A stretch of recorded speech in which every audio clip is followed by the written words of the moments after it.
this is, of course, probably the boat that most of us are in, where we have trades on before this whole invasion really kicked off. So again, what do I know? Is this an out of the money position?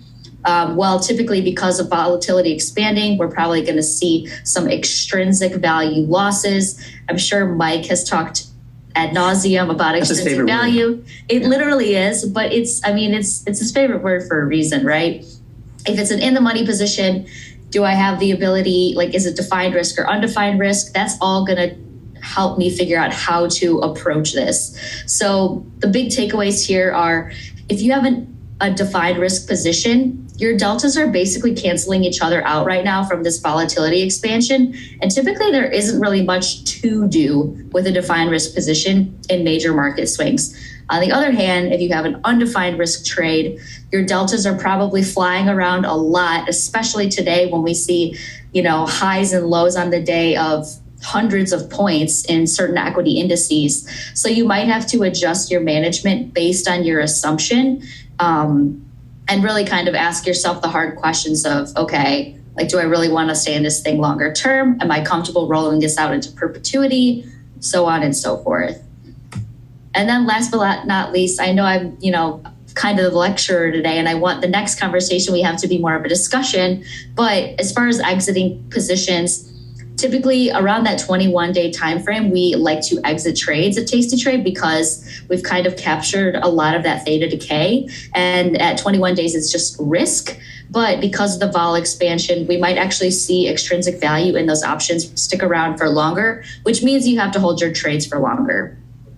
But at the same time, of course, at expiration, all extrinsic value is going to be zero, which is great for out of the money options positions. If you have a defined risk trade, there are, of course, reasons to hold if you're looking to exit today around this window. You might have to hold it a little bit longer to actually see a little bit more collapse in volatility. And if it's an undefined risk position, the one thing to remember here is, like, you might be better off, especially on this volatility expansion. If you roll out in time today, you'll typically be able to pick up more premium, and you might be able to roll farther out of the money. So extra considerations if you have on something like a strangle or a naked put that's approaching the 21-day window. Maybe you just give yourself a little more time to be right. Go to the 49-day cycle and then kind of reevaluate as hopefully the dust kind of settles on this market.